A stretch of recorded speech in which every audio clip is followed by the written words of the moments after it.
Welcome back, everyone. Ready to dive into a new paper. Yeah. Today, we're looking at the fascinating world of large language models. Um, you know those AI models designed to, reason like us humans? Yeah.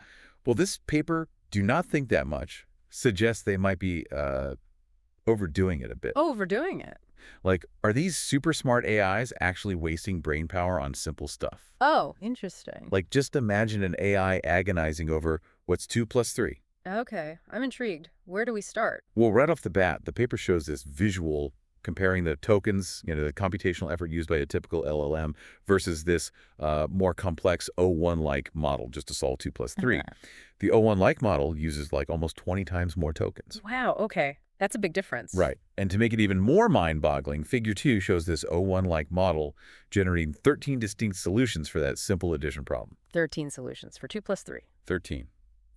So maybe we should clarify what even counts as a solution here. Well, in this context, a solution is basically a separate chunk of the model's output where it spits out an actual answer. It's not just random gibberish. It's actually giving you a reason why 2 plus 3 equals 5 13 different times. That's a lot of explaining for something so simple. Right. So, why all the extra effort? What's the paper's theory on all this overthinking? So they actually tested these models on a bunch of different math problem data sets, like ASDIV, GSM-8K, and Math 500.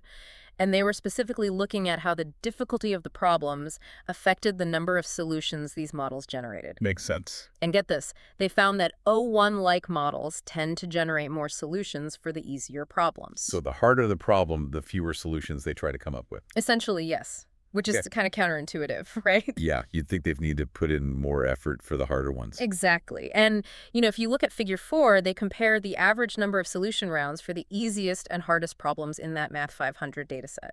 The trend is super clear. For both the QWQ32B preview and the DeepSeek R1 preview models, they came up with way more solutions for the easy problems. Okay, so more effort, fewer solutions for the hard ones. Yeah. But do those extra solutions for the easier problems actually make them more accurate? Good question. So to answer that, the paper looks at what they call the first correctness distribution. First correctness distribution. Yeah, it's basically how often the very first solution the model spits out is the right one. Oh, okay. And according to Figure 5, the first solution was correct over 92% of the time across all these different data sets and models. So in most cases, the first answer is right, which probably also means it used way fewer tokens, right? Right. So all those extra solutions, if the first one is usually right, it all just seems like overkill. A bit extra, yeah. But the paper actually has this whole metric for that. They do. It's called the outcome efficiency, or AUTALO. TO. Yeah. Basically, it's a way to see how much of the computational budget actually goes towards finding the right answer. So high outcome efficiency means finding the answer quickly without wasting resources. Pretty much. Makes sense. So what about that 2 plus 3 example? How efficient was it? Oh, super inefficient. Outcome efficiency was only 4.3% for that one. 4.3%. So only a tiny sliver of all those tokens was actually used for the right answer. Yeah, which we know was the very first one. Crazy. Okay, but what about the variety of those solutions? Even if they're not making it more accurate, could it be that all those extra solutions offer different ways of approaching the problem? That's a good point. To figure that out, the paper uses this thing called the distinctness ratio. They use GPT-4o to group the solutions based on how the model actually got to them. So it's like GPT-4 is trying to understand the different thought processes the o1-Like model is using. Yep. And you'd think if the model is coming up with truly diverse solutions, we'd see a high distinctness ratio. Right, lots of different approaches. But what they found is that the distinctness ratio actually goes down for the solutions that come later. So the later solutions are basically just rehashing the earlier ideas, not really bringing anything new to the table. Unfortunately. So not only are these extra solutions not making it more accurate, they're not even adding new ways of thinking about the problem.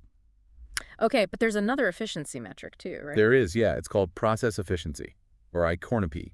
And what does that tell us? Well, it's kind of similar to outcome efficiency, but it focuses on how efficiently the model is exploring those different solution approaches. So a high process efficiency means the model is coming up with diverse, distinct solutions without too much repetition. Right. And for our 2 plus 3 example, 35.8%. so over 64% of those tokens were spent on solutions that didn't actually offer new ways to solve the problem. Yep. Not super efficient. So big picture, It seems like these o1-like models really do tend to overthink things, especially when it comes to the simpler problems. The big question then is, can we teach them to be more efficient without sacrificing their reasoning ability? Well, the paper actually dives into a bunch of different self-training techniques that try to, uh, you know, reduce this overthinking. So they're basically trying to teach the AI to work smarter, not harder. Yeah, exactly. And they tested a whole bunch of them, like supervised fine-tuning. SFT. Yeah, SFT. Then there's direct preference optimization, or DPO, reasoning preference optimization, that's Yeah. RPO, and simple preference optimization, SIMPO, whole bunch of Well, acronyms. so many That's acronyms. yeah. But can you give us like a general idea of how these techniques actually work? Like what's the main approach here? Sure. So it all kind of revolves around this idea of preference.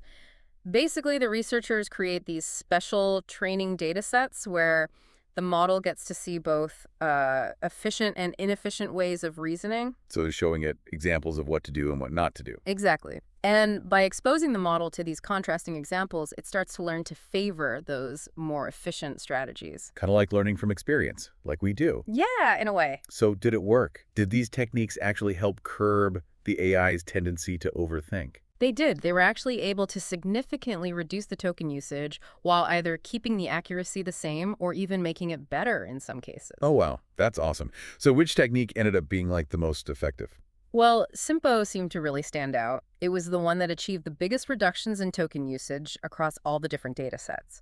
For example, on ASDIV, GSM8K, and Math 500, SIMPO brought down token consumption by like 31.1%, 21.8%, and 22.3%. Wow. Those are some pretty impressive numbers. Right.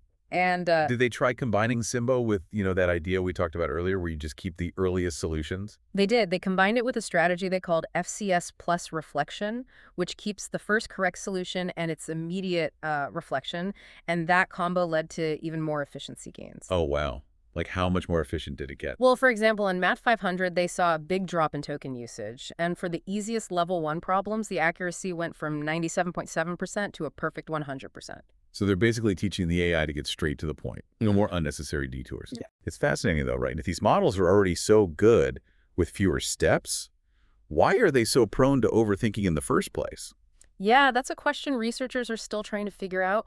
One theory is that, these models are trained on these massive data sets where complex reasoning is often rewarded.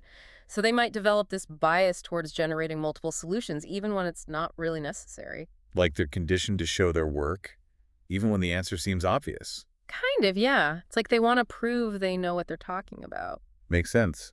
Did the researchers look into whether these techniques, might actually hinder the model's ability to handle really complex problems, like the Yeah. ones that actually require a lot of thought? They did. They tested their approach on two really tough data sets, GPQA and AIME. Those were the graduate level science questions and the American Invitational Mathematics Examination questions. Yeah. The real brain busters. So how did the AI do? Well, even on those data sets, their techniques were still able to reduce token usage without messing up the accuracy. So it's not about making the AI any less intelligent. It's more about helping it think more strategically. Exactly. It's all about refining their reasoning process so they can be both insightful and efficient.